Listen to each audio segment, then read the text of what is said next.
معین علي په لندن کې افغان ملي لوبغاړو ته میلمستیا کړې. د انګلند وته ټول 4 لوبغاړي معین علي وايي رحمان الله ګربز سره خپل ځان ډېر راحت احساسوي.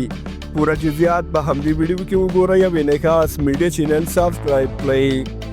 افغان لوبغاړي چې پرون په لندن کې وو له منځه یې رحمان الله ګربز له معین علي سره لیدلي او معین علي د رحمان الله ګربز سربیره بل افغان لوبغاړي عظمت الله عمرزي ته ډوډۍ او میلمستیا کړې. دا میلمستیا په داسې حال کې شوې وه چې معین علي په ملي دنده کې وو او د هند په وړاندې 3 میټس لوبې لپاره د انګلند د ملي لوبغاړو روزنې او چمتو کونې دنده پر غاړه لرله.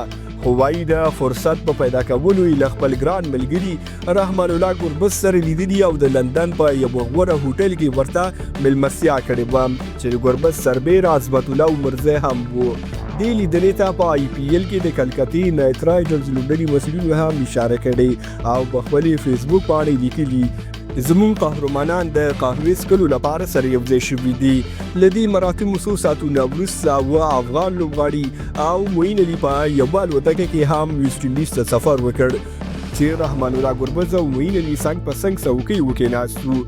معین علي وویل چې رحمان الله ګربز یې تر ټولو نږدې ملګری دی او له هغه سره ځان ډېر راحت احساسوي. دوی دواړه په ګلوبل سوپر لیګ کې چې ویسټ انډیز په ګیانا جزیره کې ترسره کیږي په یوه لوبډله ګیانا وارریرز کې اخیستل شوي دي. په همدې لیګ کې بیا ابراهیم ځدران له رنګور رایډرز، محمد نبی له هوبرت هریکینز، صدیق العطل عظمت الله عمرزی او قیس احمد بیا د دوبۍ کیپیټلز لوبډلو لوري اخیستل شوي دي. په دې لیګ کې یو بل افغان لوبغاړی وقار سلام خیل هم اخیستل شوی دی چې ټول لوبغاړي ویسټ انډیز ته رسېدلي او څو ساعته وروسته به خپلو اړوند لوبډلو سره یوځای شي. خوږو ملګرو ستاسو له نظره ګلوبل سوپر لیګ کې به کوم افغان لوبغاړي ښه ثابت شي خپل نظرونه په کمنټ کې راسره شریک کړئ. زموږ ویډیو شیار او چینل سبسکرایب کړئ. تر بیا ښې چارې لویه له مو مل شه.